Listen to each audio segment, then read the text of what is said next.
during those years, many different things happened. Many different federal policies were implemented and then modified and then changed for the schooling education of American Indian children.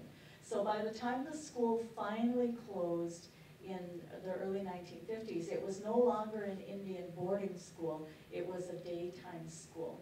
And by the early 1950s, transportation had really improved a lot. The roads were a lot better between that area and Tower, Minnesota, and so the children then were able to be bused over to Tower, and so eventually the school was just so small that it closed.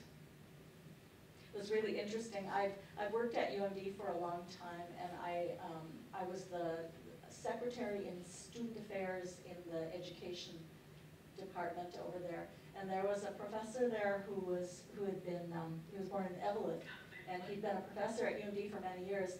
And when he heard that I was doing some research on the Vermillion School, he told me that when he was a really young teacher in the 1950s, they floated a couple of the buildings that after the place closed across the lake to Tower, but that he actually, as a young teacher, took a boat back and forth and brought some of the school supplies, you know, like globes and textbooks and things like that. It was really fast to take them on a boat across the lake instead of going all the way around. And I just thought that was so interesting because it was like, you know, it was one of these things where we're touching a little part of history. You know, thinking about him as a young guy, and then thinking about the years past, and thinking about my grandparents, who met there. My grandmother was a good 10 years older than my grandfather. We're not exactly sure of the year of her birth, and she actually was one of the older girls who was helping out at school, and he was a little boy when they first met, and it was many years later that they met again. So some years ago, I started looking into things with this school when one of my aunts was talking to me on the phone, and she called me up and she said, well, yeah, that school up there. She said, yeah. She said, that's where your grandparents met. And I thought, well, I thought, wow, really? I didn't know that. And she said, yeah. She said, so it wasn't for that school, you can think of it this way, you wouldn't be here. Yeah. So the experience at the school was a really difficult one, as it was at Indian boarding schools for many, many, many children and young people for a long period of time. The boarding school era in America, when the big boom of boarding schools, started in 1879 with the opening of the Carlisle Indian School in Carlisle, Pennsylvania, and it ended in, we say, in 1934, when the Indian Reorganization Act began the closing down of the system. But there are Indian boarding schools before 1879, certainly. Most were run by churches. They started out as in missions, and the government in 1819 began to fund some federal schools. And then after 1934, it took a while to close the system down. And so even, I know people who were children at the Pipestone boarding school, for instance, in southwestern Minnesota in the early 1950s before that one closed. And there are still some Indian boarding schools in America, but they are a lot different from what they used to be. They are, children are often there by choice, or in some areas, really, really spread out remote areas in the Southwest. The children go to school like on Monday noon and are brought home at Friday noon, and they just live so far away that they just board there for those few days in between, and most of them go back to their home and their families and their community on the weekends. So things have changed a great deal. Indian boarding schools started out as mission schools, like I said. In America, explorers came into the interior really early on, like, I don't know, probably by the late 1500s. People had ventured pretty far into the interior. following the explorers and the other people who were working for them. And these people were all, they weren't exploring on their own. They were actually, most of them, employees of someplace. So they were being paid for, their expenses were being paid by a European government or by a European company. And they were here to see what was in this continent that could be harvested or used in some way. Often these were, kind of rough guys, really young guys who could use a little bit of guidance in their lives, and so missionaries followed them into the interior, into this area very quickly after that.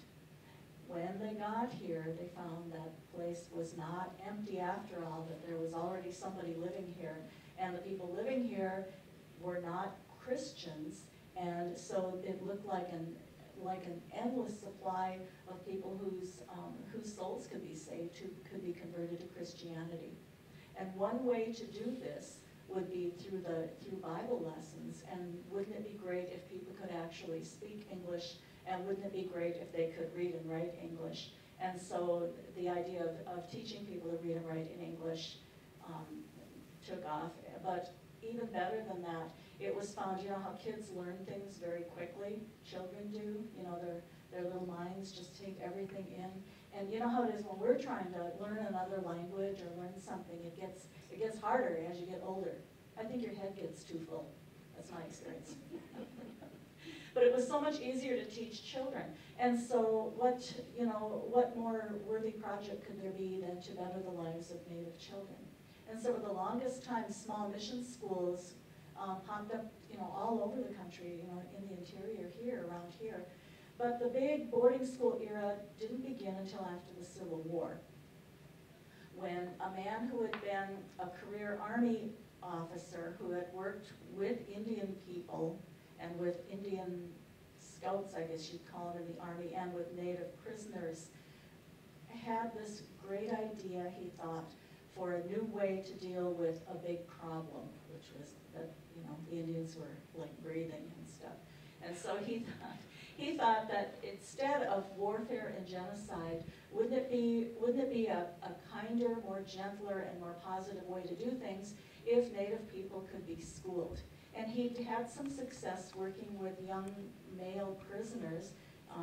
His wife and her friends in doing good deeds had taught some of these young fellows to read and to write, and had really involved them in community service things, and they thought it was a very positive thing.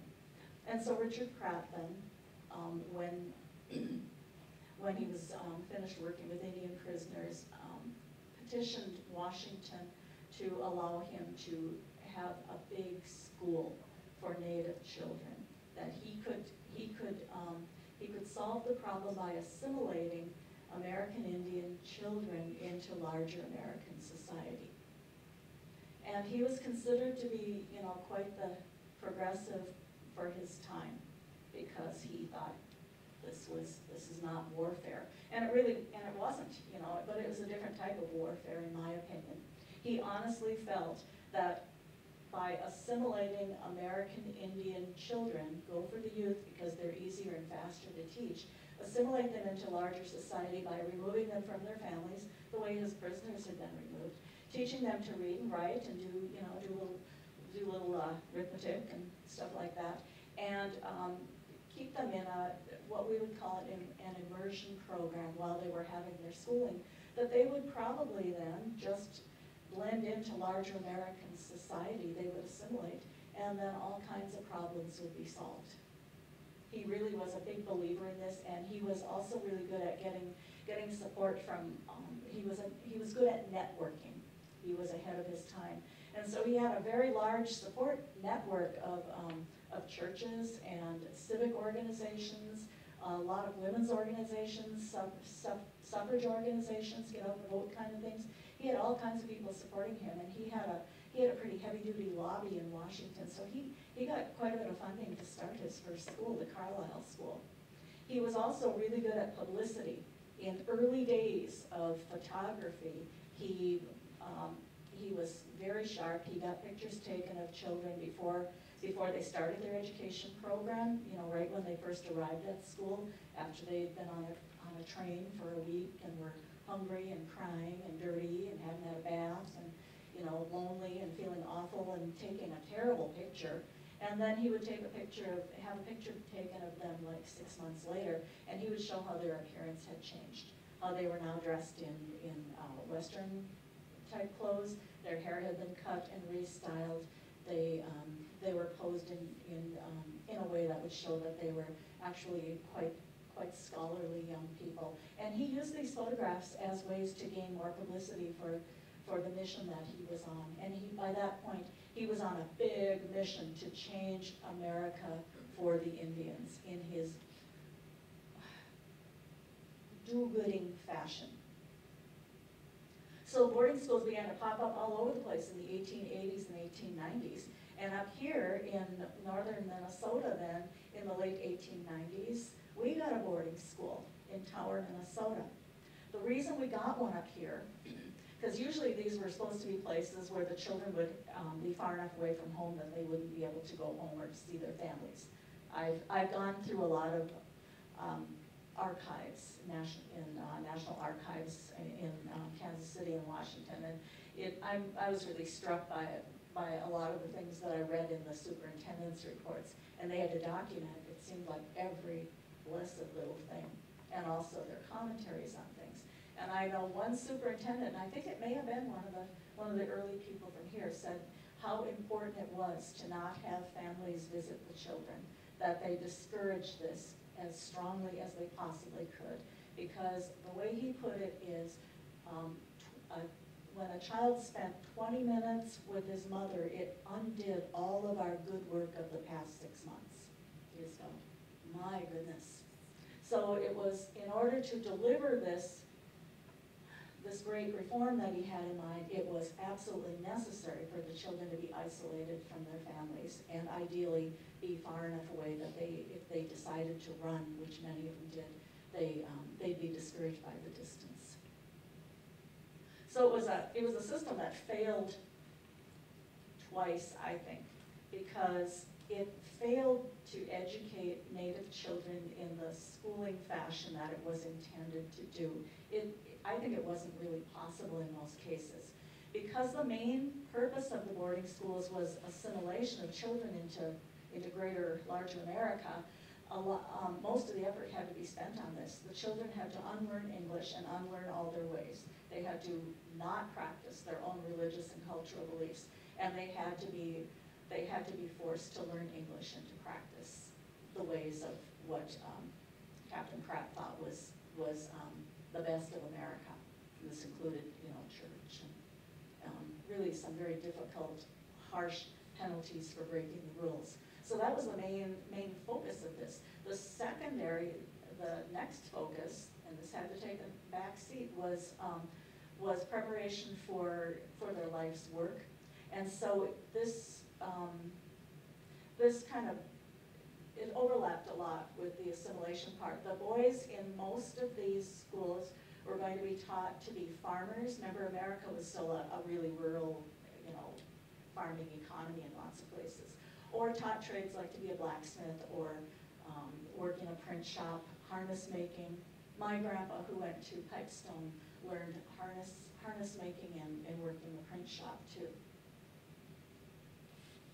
He didn't seem to enjoy that much. He ran away so many times that when he was 17, on their attendance lists, which are endless lists of people coming and going, he was finally listed as a deserter. Way to go. So, so the boys had those trades that they were working on. The girls then were going to be taught to be farmers' wives, a big job, very comprehensive job in the running of a farm, but also for paid work as laundresses, mothers' helpers, and kitchen workers. And so that took up a big part of what they did at boarding schools during the day. At a lot of schools, my uncles went to school, well, they went lots of different places, but in Tomah, Wisconsin, at that school, they worked for half day at whatever their vocational training was going to be, which, might have involved, cleaning up the basement, and then went to school for half a day. So right away, the academic part is taking, taking a back seat to what you're doing. And so the third part of the mission was the academics, and that had to be third because of all the work that it was to implement the other two. Boarding schools, a lot of them had a really hard time getting people to work there. Sometimes because they were remote, and other times because the work was so difficult. So who would work at boarding schools? Often there would be people working there, teachers and other staff, who really weren't employable elsewhere, and so working at an Indian boarding school would not be their first choice of what they were going to do.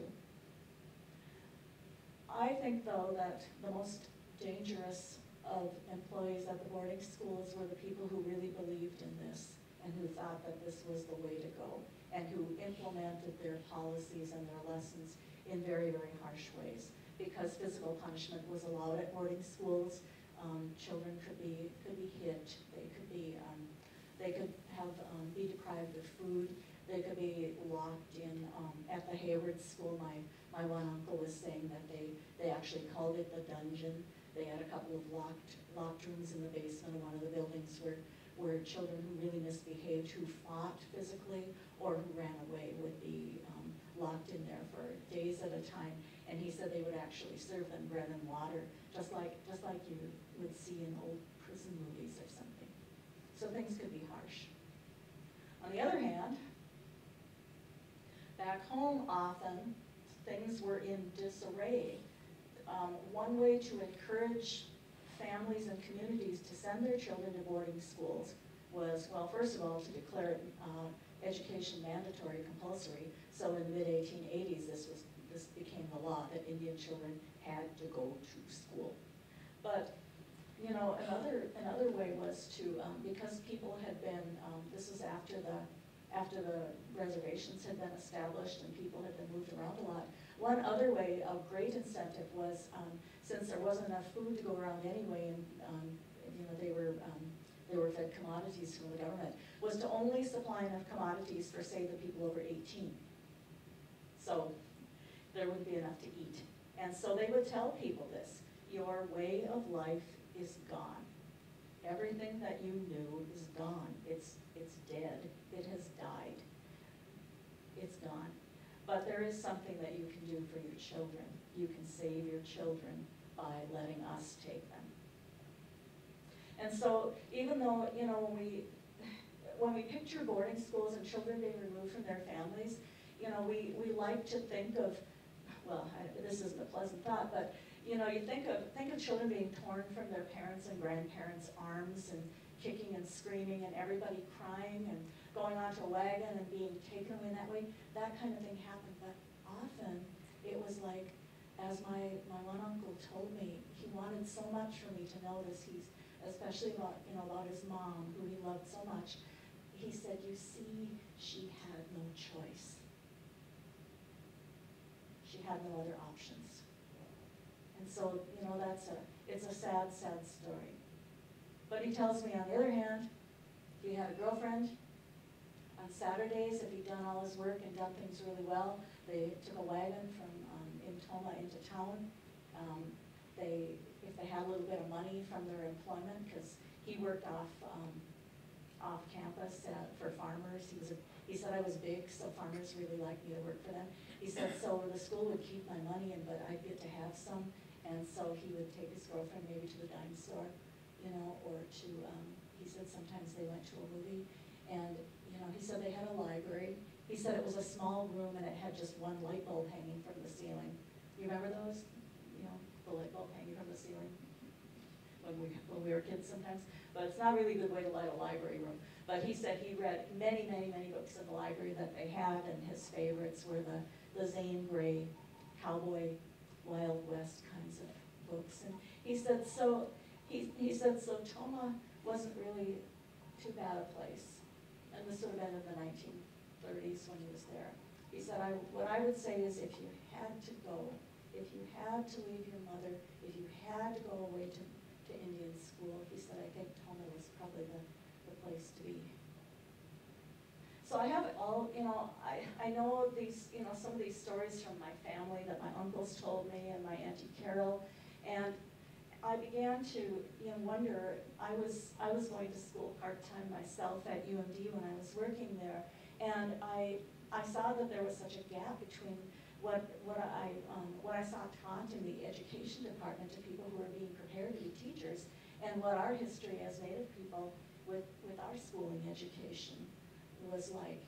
And so I began to just kind of look around a little bit and ask people, do you know anything? Do you remember anything about school? And it turned out that my relatives, if I asked them, they were pretty happy to just tell me something, a story at a time.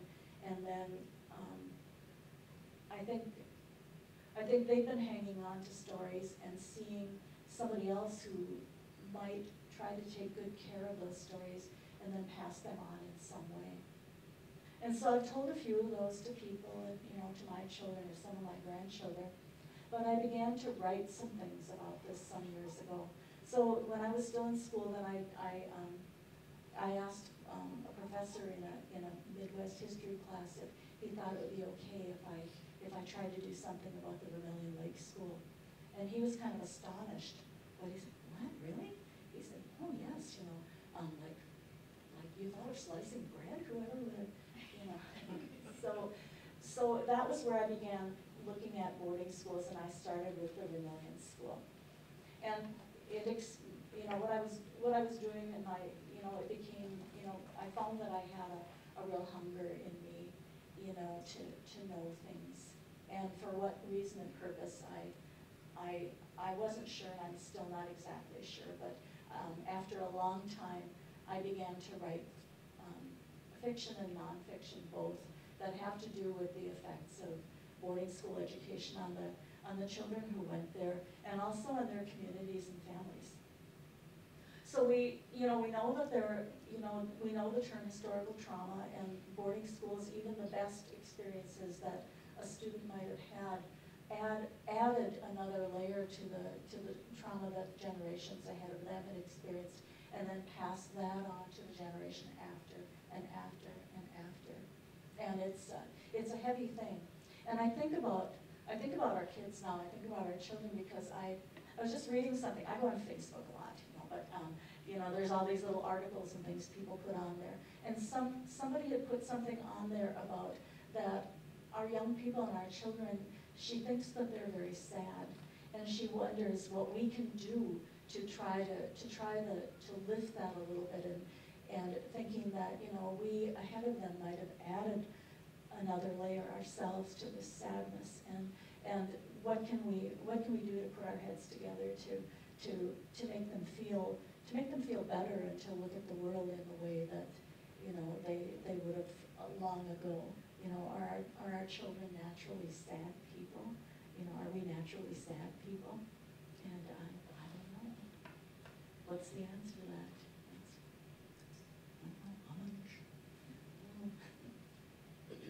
So I'm going to pass this around, because this has a picture. This is an article about the Vermillion School, and there's a picture on it. That's one of the, and you can see this if you go over to the Boyce Fort Heritage Center there, over by Fortune Bay.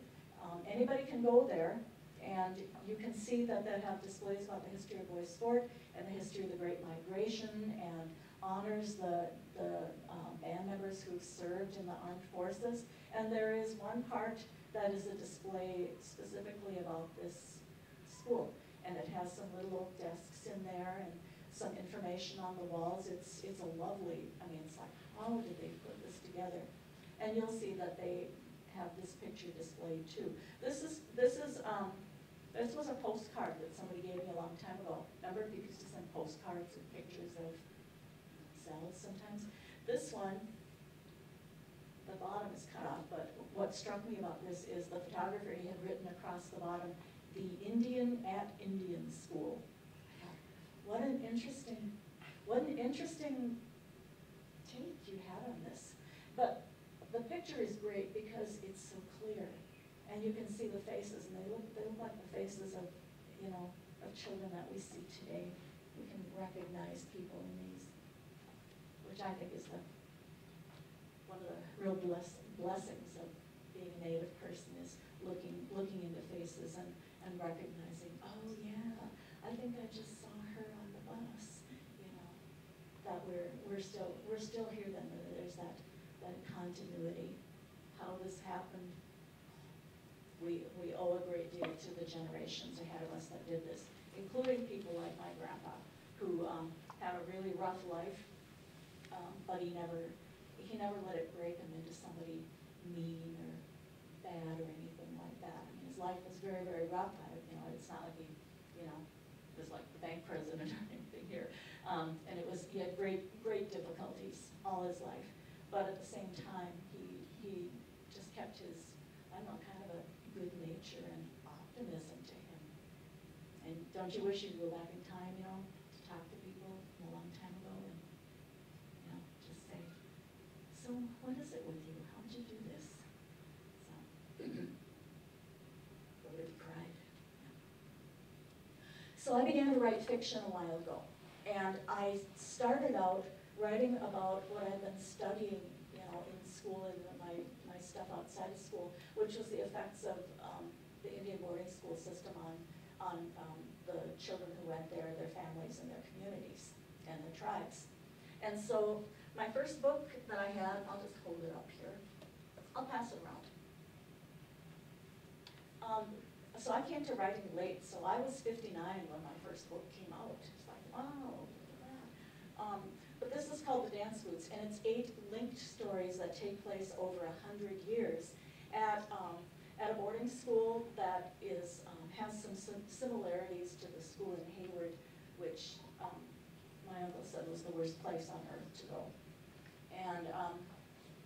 And then it goes through 100 years, an extended family in northeastern Minnesota at a fictional reservation called Loge Point that has similarities to some that I hear, and it's about these families, and that there's struggles, but there's also there's a lot of good things too. And at the end, some of these folks are old people, and they're going to bingo. So.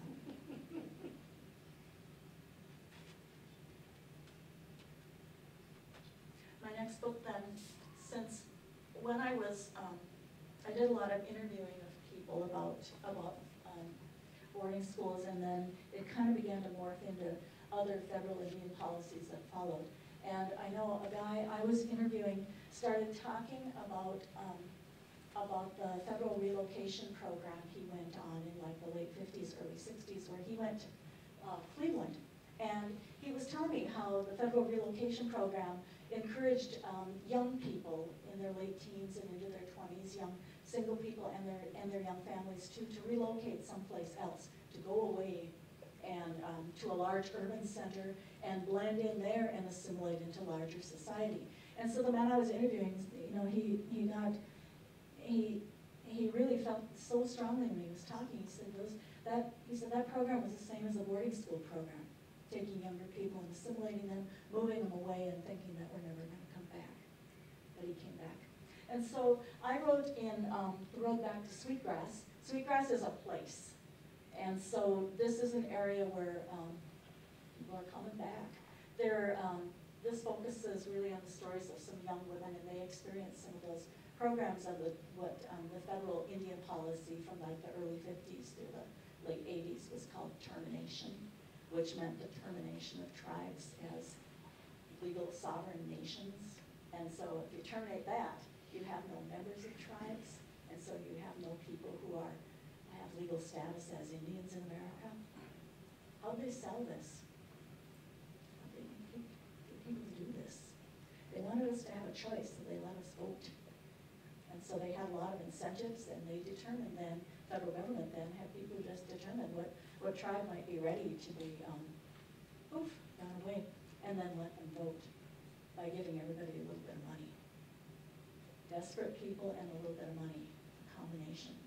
So these are girls who participated in some of those programs. So they're born like in the early 50s on the cusp of termination policies. And they see things going on in the 50s and 60s, the Vietnam War. Some of the guys go to Vietnam. The girls experience the federal relocation program. the Indian Adoption Project and the mass sterilizations of young Native women, some men too, in the 1970s. And as they're experiencing all these things, they're doing all the stuff that people do. You know, they're working downtown in Duluth and trying to go to school, falling in love, visiting somebody's dad up at Mauger Point, doing all these things, having children, and then eventually becoming middle-aged women, and they're still here.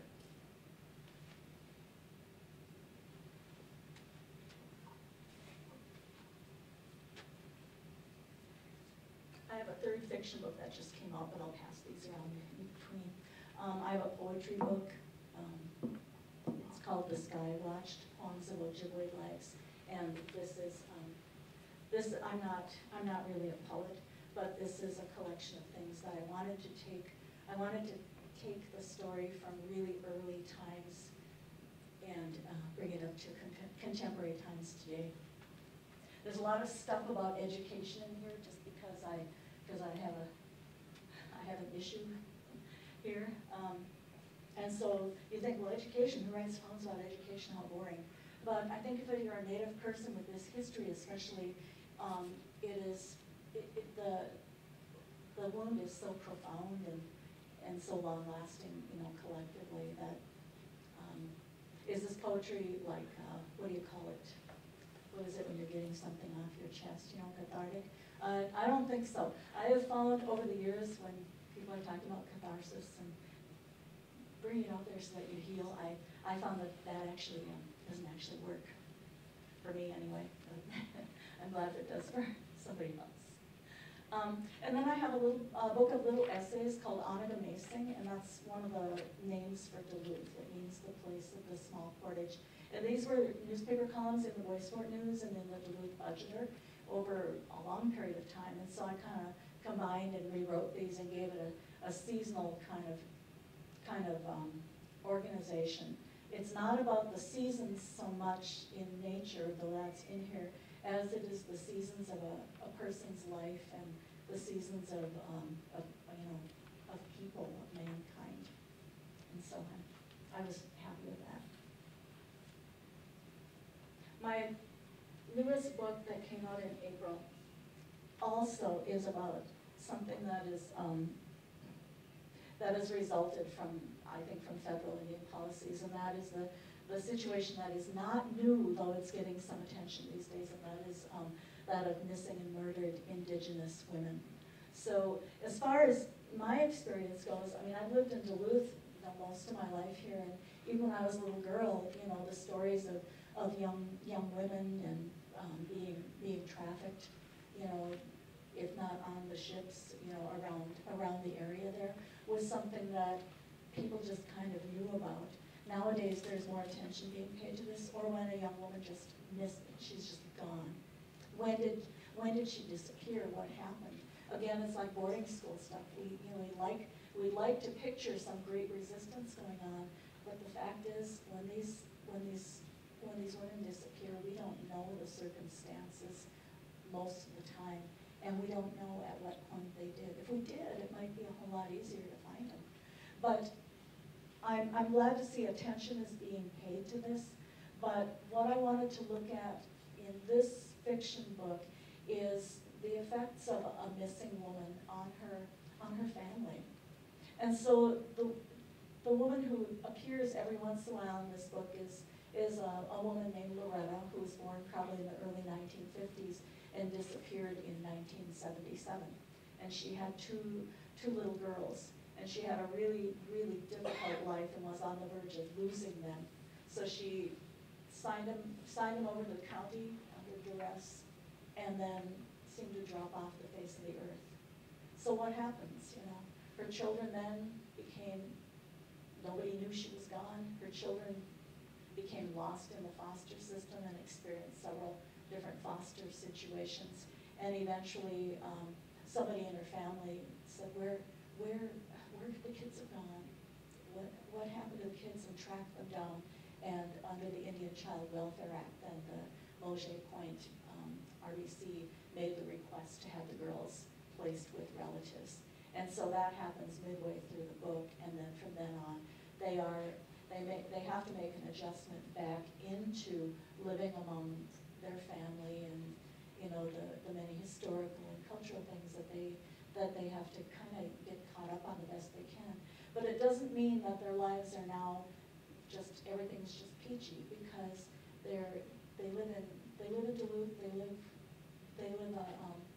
a life that has a lot of challenges, and one of the girls, one of the sisters, has something that is like physically and emotionally stunted in her from her various experiences. So the book takes us from the time the girls are very, very little until they're probably middle-aged, and then there's backstory about their mom and how things got to be the way they are. And I'm going to read you, this story is told from a lot of women's voices, so it's all women. I didn't realize that until I got done. It's all women who are speaking in here, and they're telling us the story of things and their impressions of things. And one of the women appears in my other books too. In this book, she's really, really old. So she says she's the oldest person left, she says.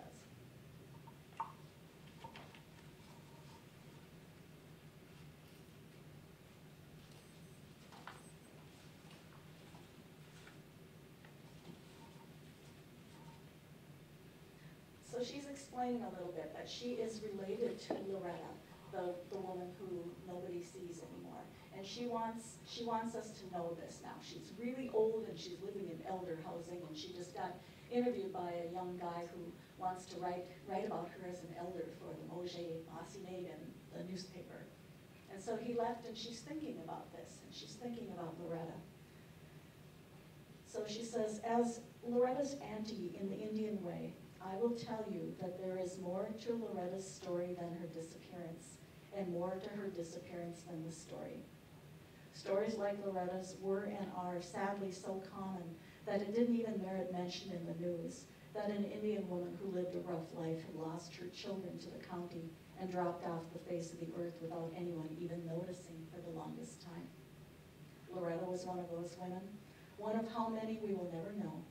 And just as it was with Loretta, it was for them, that the story is more than any individual lost woman's failings, more than speculation about the mystery, surely more than rumor and gossip, and any satisfaction that it was her own fault, or that what goes wrong comes around, or that you reap what you sow, that people get what you deserve.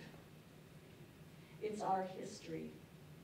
The loss of land, of course, but there's more to it. The old Indians, they knew how to live in the good ways, but then so much became lost with everything that was happening. People getting moved all over the place, the Indian schools and the families that lost their children, and then the drinking, the wrecking of lives. It leads directly to all that is Indian country today, including the disappearance of Indian women, who the Creator intended to be the heart and spirit, the continuity of the people. That includes Loretta. And so it's a book where I think some people reading it have commented that they were disappointed because she was never found. I mean, you know, that's kind of what happens in a situation like this. So, I mean, I could hardly decide to have some kind of happy thing where she gets off the bus someday and it's like, isn't this wonderful? Because there is much more to it than that. And Loretta, to me, then represents something much more, something in history and something that has evolved to present time and comes down to a Native woman missing. We see it in Duluth regularly. I know we see it up here. All of a sudden, all these things in history point, kind of converge to this one thing of one woman who other people might not ever notice, but her loss is felt deeply and widely. So I think I'm looking at the clock here, and I think I will ask if you have any questions or comments about any of this. Yes? Do you have any idea what has happened to some of these women, or in general? Murdered, or just ran away, or what? Could be. There are women in Duluth who disappeared whose bodies have been found. People have looked and they found them. There, you know, how criminal cases are, in some of these, eventually, somebody will talk to somebody who will then perhaps even call the police and tell them about it, if somebody knows something. But there are women, you know, even in recent years in Duluth, who are gone, and we don't know. Nowadays, you know, you see security camera footage, which is something you didn't see that many years ago, and it's a very heartbreaking thing to see. Oh yeah, here's some. We think this is her on the security footage at this store or this gas station. But what happened to her after that? Where are they? They gone? Yes. Dr. Grover, would you be safe? I think it's safe to say that when kids were taken when they were so young, and they were taken from all their homes to the boarding school. I know we had a number of our elders that a lot of them have passed away now, and they're deceased, and I know some of them have shared their stories on some of the videos that we have from the reservation, and some of the stories that they did tell of what they experienced. Could you almost compare it to the soldiers that go over to fight across, you know, that are in fighting, that it's almost compared to like post-traumatic stress? Would you say it's safe to say that it could be, or? Yeah, post-traumatic stress, yeah. PTSD like soldiers have. I would think that would be, wouldn't it? I mean, you know, drinking especially, you know, alcoholism, you know, which leads to all kinds of other terrible problems, social problems, but also physical ones. Why would someone, oh, sorry, my husband said talking to the mic. Why, you know, what causes this terrible thing to happen? Or even just functioning people who go on about their lives, who are, you know, walking in the shadows of what happened before them. I mean, so soldiers who went away to, you know, to Vietnam or Iraq or Afghanistan, who were part of and witnessed terrible traumatic things, I think that compares to the things that happen at some of these schools. Terrible things happen to these children. I mean, I have to say, when I was working on my interviews and stuff like that, one of my aunts, as she was talking about my grandma and her sisters, just said, you know, terrible things happen to the girls at those schools, to all of them, and she just started naming some of the girls, I mean, who are now either really old or have died, and it just makes you, you know, just sick thinking about these girls continued with their lives. You know, they had children, and they did the very best that they could, but they were carrying around this awful trauma. Yeah, that's what PTSD is, isn't it? Carrying that. I would think so. And then another question is, I know that, no, I don't know probably as much as you do on the subject, but I know that some of the elders that did talk, a lot of them didn't want to say and talk about how they were treated during that time, and then some did, but it's kind of lost my train of thought there. But anyway, I know that when they came back home, and after they grew up and were put back on the reservation, and then like you said, you know, a lot of them turned to alcohol, and I know that a lot of them would not tell their children or their grandchildren on what they experienced, and like I said, you know, a lot of them, you know, didn't share that, and so there's a lot of people, you know, my age, because I'm 64 right now, and you know, I don't know a lot of the history behind the boarding school era, because, like I said, you know, the people that experienced that didn't share that with my generation, and I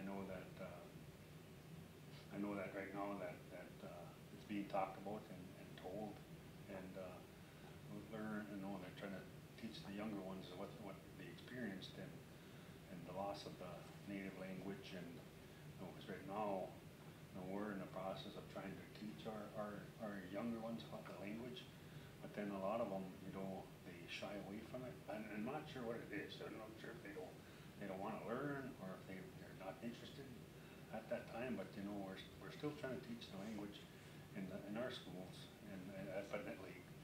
And, you know, some of them do learn, and then there's some that, when they start get to the high school age, then they drop it, you know, it's not taught at the high school level.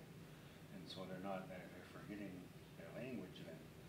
And so we as, parents and leaders, we have to, you know, somehow take that and take that to the next step, so that's something that we can't lose, because once we lose our language, I mean, we're gonna lose a big way of our culture. And I know that, I don't know if anybody's ever seen that movie. There's a movie called The Education of Little Tree. I don't know if you've ever seen that, I've seen it, yeah. but it kind of shares about that era. It's about a little boy who was taken from his grandparents. I don't know what his mother passed away and left him to his grandmother and grandfather, but he was taken from his home and kind of experienced, you know, the loneliness and the hardship that happened at the boarding school. But it's on HBO. It's normally on HBO on one of the movie channels. So if you get a chance to look at it, you know, and watch it, you know, it kind of shed some light on what some of those kids back then had experienced. But again, I just want to thank you for sharing the information with us this afternoon. And I'd like to get a hold of some of your books and bring them to the reservation and have them up there for our people to know to read. You know, that's something that, like I said, you've educated yourself on, and something that can be shared with our people from Bois Forte there. So I want to thank you for that, for sharing. Thank you. I'd be honored to have my books up at Bois Forte.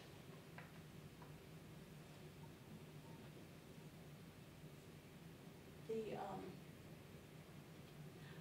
older people did not, I mean, it's not like they sat around telling boarding school stories when I was a girl. It was very rarely referred to, and sometimes if they would, like my aunts they would kind of, sometimes they'd be making little jokes and stuff like that, or they'd mention something about their mom who was treated really cruelly, and but then they would just, you know, if they saw that we were listening, they would just, you know, tell us to go play in the other room.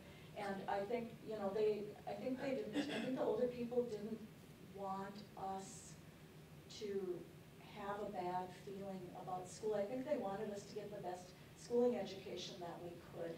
You know, in Ojibwe ways of doing things, maybe only ways of doing things, the passing of knowledge, you know, the educating of other people, you know, that is considered to be like a sacred trust.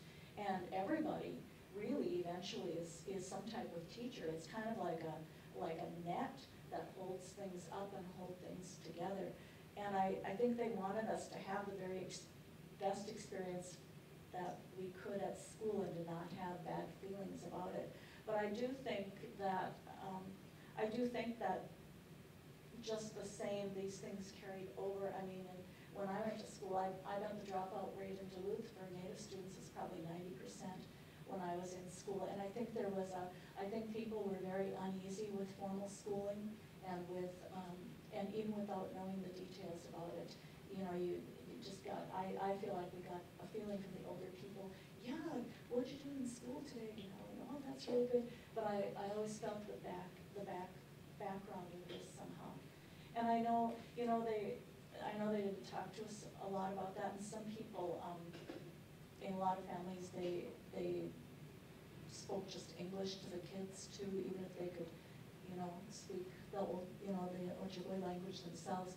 And I think they didn't want the kids to have to suffer in school the way that they had. I mean, the punishment for, you know, using your own language was really, really severe. I mean, things like beatings and lockups and things sometimes. And they want, you know, you always want the best things for your kids. So how does something like education, which is the, you know, like the basic way of continuing the people, how does something so sacred and taken with such great serious responsibility and such an honorable thing to do. How does that come to be, you know, twisted into something so bad as you know, several generations? My family, 3 generations of people in my family went to boarding school. That's a long time of people being removed from their families and being very, very unhappy, and failing at things. So how do you get back and remember and remind the kids and remind ourselves too that education is a you know, one of the most sacred things. I mean, I've heard one of our older people say that, I mean, actually said that education is sacred. How do you bring those things together so that our kids do really well and that they're happy?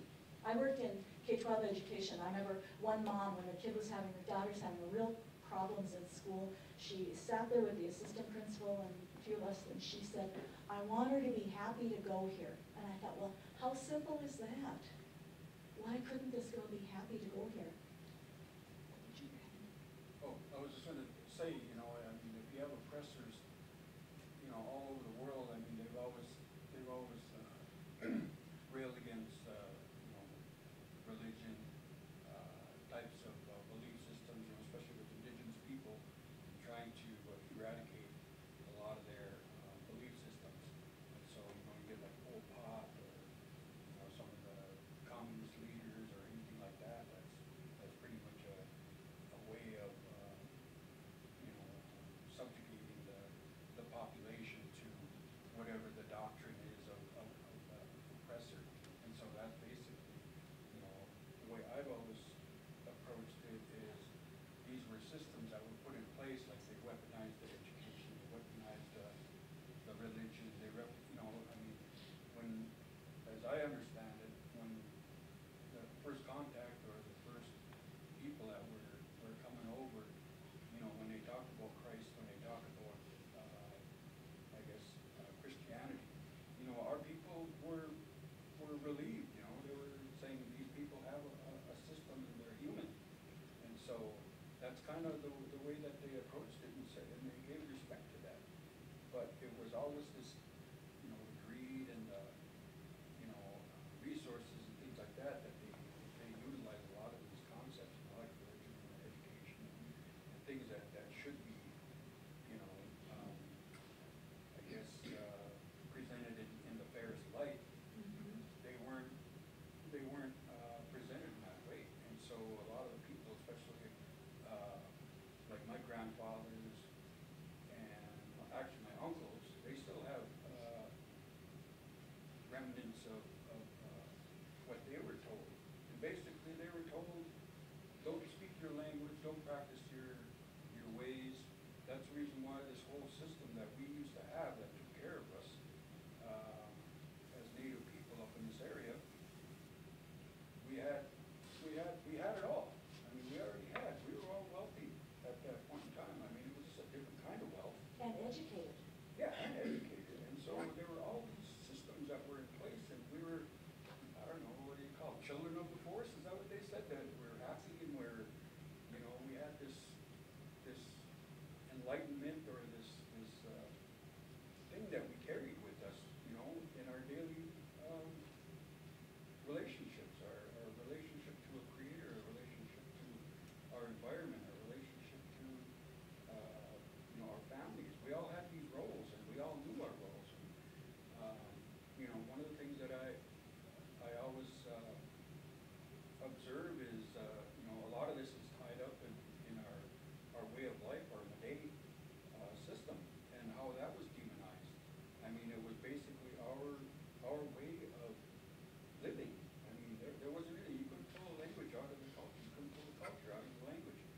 You can't, you know, and so that's why it was really systematic, or at least in my exposure to information,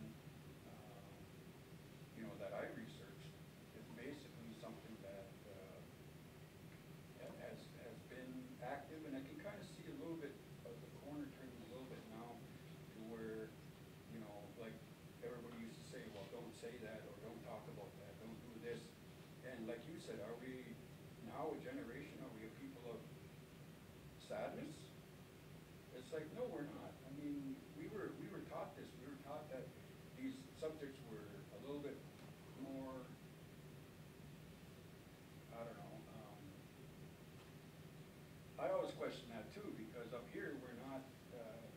it doesn't seem to be like we're as,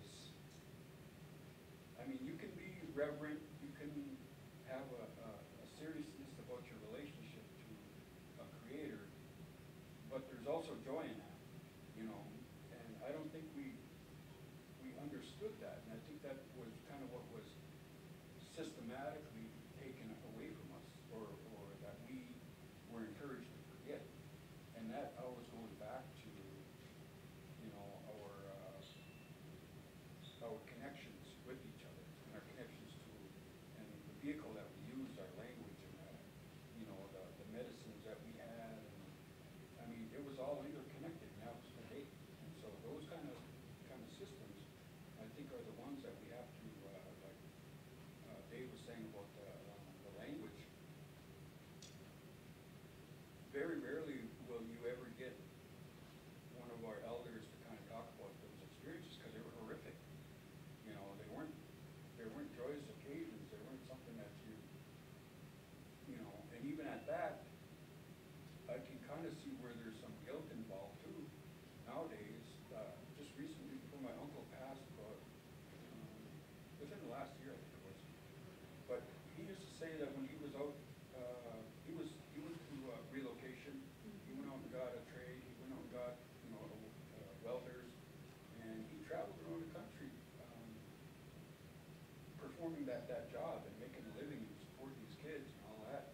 But he said whenever every opportunity he had, because he was a little boy, and he remembers growing up with his grandma, and then having to go into parts of the village where, like the store, the tribal government building, those areas where he was asked to take his grandmother, he always felt a sense of anxiety, like real anxiety, that he wasn't embarrassed, he just didn't want to have to play the interpreter for everybody, because that's how she spoke, was Anishinaabe Moen.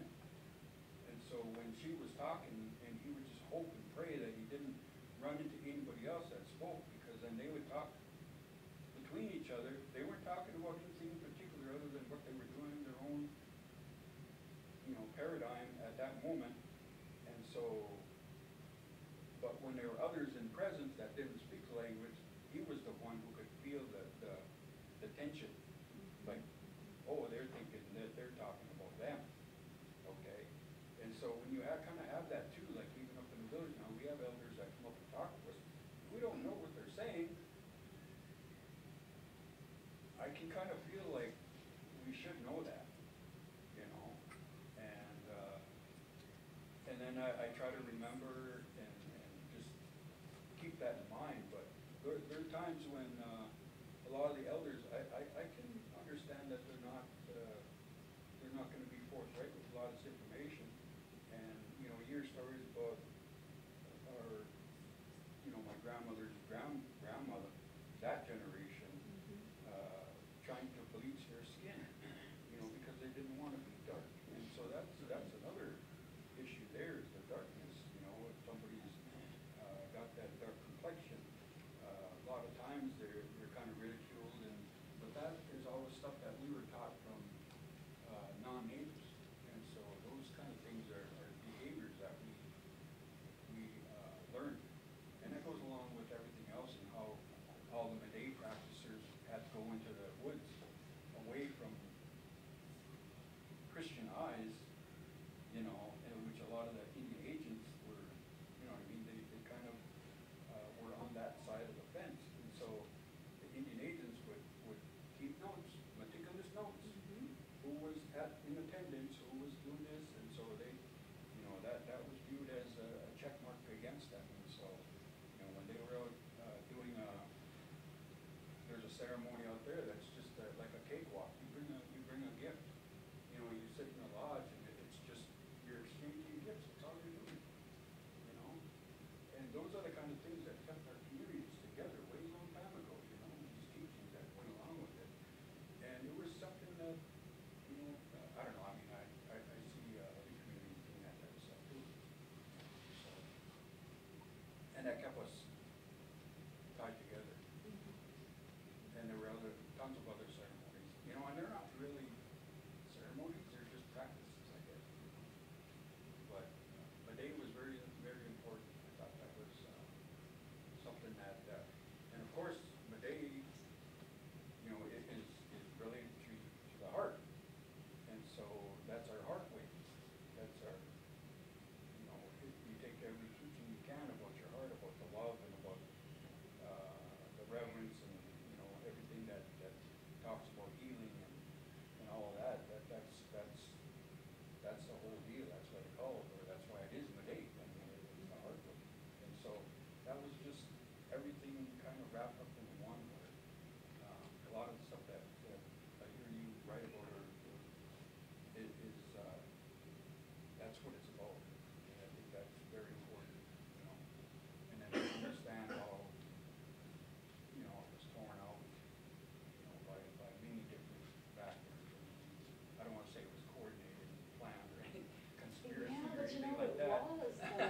then our people also, like on my mother's side, they were told, well, this is stuff that you don't need to know about, you know, the traditional teachings and stuff like that. And so they were okay. Say, go ahead, just live your life. You know, you're going to this, down there was Mormon, and so they were encouraged to go and listen to what was being taught. What they really liked about it was, from the elder standpoint, was that they were getting the math, they were getting all this other knowledge, you know. And so, and they said, well, you know, at the heart, there's a goodness to it, you know, the overall philosophy of religion, you know, connection with God and all that. And so they saw that and said, well, there's some bad ones and there's some good ones, but you know, generally, you can take these teachings and make them your own. You know, and that's, you know, I really, my dad used to say that, make it your own, when he would talk about things too, and so it's, you know, it's what you have, what's been given to you right now. I mean, how will you make it your own, and what he meant as Native people, you know, and so yeah, there's good and bad stuff, and the idea, you know, certainly religious beliefs are good things, right? But sometimes these things can take kind of a, I don't know, kind of like the reflection of itself in the mirror is the opposite of what, you know, how you're opposite in the mirror. It's kind of that way when it comes time to try to give it to someone else. It's been a difficult thing. And I know, well, I guess we're out of time. I know with, you know, when people I knew, and I actually did interviews, and I had to do stuff through the University of Minnesota and do all this system stuff to be asking people about boarding schools and stuff, and that was a really, I felt to institutionalize something like a conversation between people just seemed so strange and so foreign, and I wondered, would anything positive come of this? And I was surprised that there were people who'd be willing to talk with me, but I also have been very careful to protect what they said and what they did. The University of Minnesota actually told me that I had to destroy the tapes and the transcripts when I was done. And I mean, I said I would do that, but I didn't actually. But I haven't shared them with anybody, and I don't have plans to.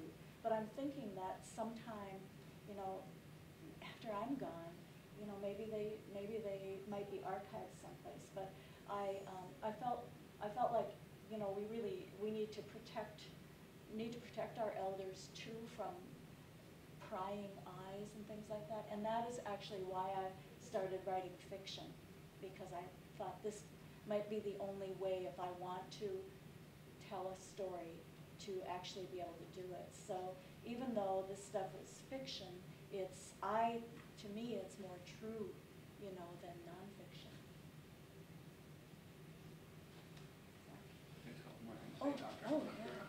One thing though, another thing that we're doing though is, you know, we don't want to lose our language, and so we're trying everything we can at different times to bring the language back. And you know, it's almost like you know, like a person, you know, that has alcohol problems, and they keep getting in trouble with the law, and then they have to go through treatment programs. It's almost, to me, I'm thinking almost like the same thing.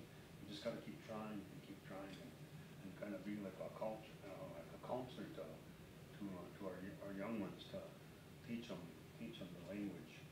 But we also push education, and when we prepare our budgets every year, and I know our budget cycle starts on October 1st to September 30th, and we're kind of behind. You know, where October 1st has already kind of came, and we still haven't set our budget yet for the reservation. But one of our budget lines is higher education, and we have a lot of band members that are going back to school. They're becoming doctors, and they're becoming lawyers. They're becoming teachers. They're becoming superintendents, like Dr. Grover here. You know, she's a professor at UMD, and we also have another young lady that's working there, Melissa Wells, and you might have seen last week, it was in the Duluth News Tribune, and she works out of the healthcare field, and she really pushes on the diabetes and stuff that affect, you know, our people at the reservation level and Indian people across the state and the country. But we have people like that that are going back to further their education, and also what we do with our employees that work for us at the reservation, the government.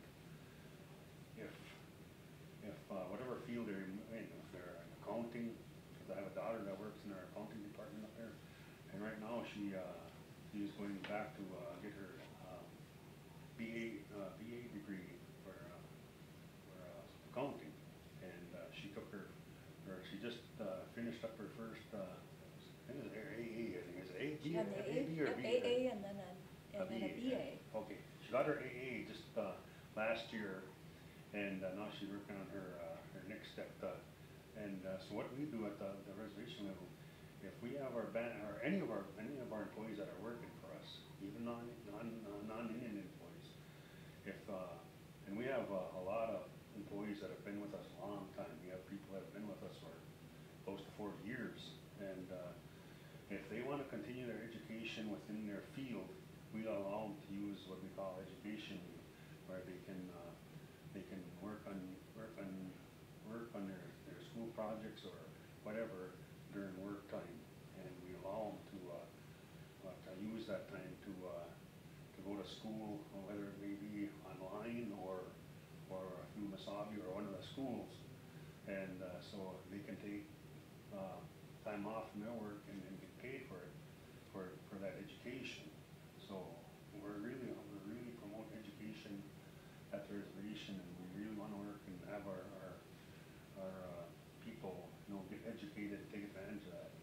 And when one part of our budget is at the band level, we have it's really a high budget line item, and that one, I think it's, if I'm thinking right, I think we have about 700,000 that we use to educate our kids that want to further their education, and so we're, like I said, we really promote higher education, and you all know, you probably all have grandkids that go to school, and it's costly for the kids to go to those institutions, and we realize that, and so, like I said, we just try to offset some of that cost for our kids to go to school, so they can be educated and work whatever field they want to work in. If they want to work come back and work for the reservation, or we welcome with open arms. But if they want to work off the reservation with some other organization, you know, we don't stop or step in their way. We just want to really make sure that they use that education. But see, without an education, you're not going to have a good paying job, and so we want to promote that so they can, you know, take care of themselves and take care of their families. So, but and Dr. Grover is one of our band members, and she's very successful in their education that she went and took, and she's coming back now to share that with not only our band members but with other non-band members, and we really appreciate, you know, you taking time to come and share that. And I know she's going to be at Vermillion tonight, and I was going to go to watch her at Vermillion, but our Northwoods High School football team is playing Oh, the football. Grizzlies are, yeah.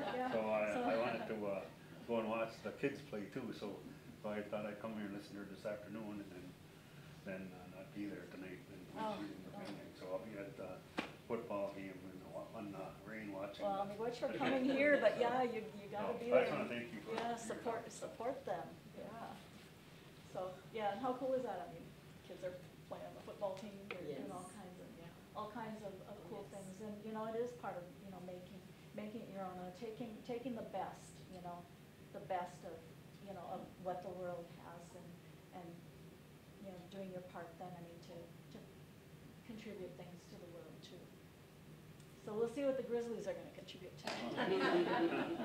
So, all right, well, thank you very much, everybody, for coming here. I truly have appreciated the chance to talk with you. I had one question Oh, about yeah. something you said in the middle of your talk, that there were tribes that were totally erased.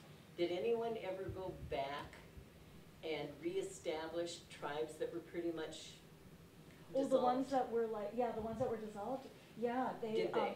yeah, Good. I mean, right away when the, right away, the Menominees in Wisconsin, they were the first one, this is like in Okay. 1953. As soon as that happened, they became like immediately the poorest county in Wisconsin, and they had no revenue, they had no nothing, and they started just in a couple of years, they started having people dying of malnutrition, and these, tuberculosis became rampant, they had no way to pay for county hospitals, it was just a horrible, horrible mess.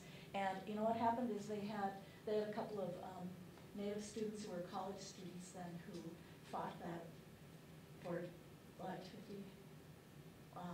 20 years, and it was finally restored. And so actually I know people go like this when I say his name, but actually Richard Nixon was a big believer in tribal sovereignty and nation-to-nation stuff, and he's the person who signed the bill to overturn their dissolving, and they're a strong nation now, and other nations too that were dissolved did come back, but that wasn't repealed until 1988. So that's what, 35 years? Yeah, math. But it took a long time for this policy to actually change officially. Well, one of the things you've certainly brought a lot of information here that's going to be with me for a while. But I think if I see anything with what I'm seeing, whether it's sports or school or the education, it's that finally the pride is coming back, and it's very, very strong. And that's wonderful to see, to overcome what you've had to overcome as Native people and come back to that and have the pride. Mm-hmm. Yeah, to win that pride. I mean, people like my grandpa who knows how far he actually got in school, but I think of people like him and, my grandma who did her very best to be a really good person going to school and stuff like that. All of our elders, all of our ancestors, what they did was they laid the groundwork for us to be able to do this, and I think we need to remember that all the time and understand what they did for us, and that we wanna do our best for our kids too. So yeah. Well, again, everybody, Rich, thank you again for your attention.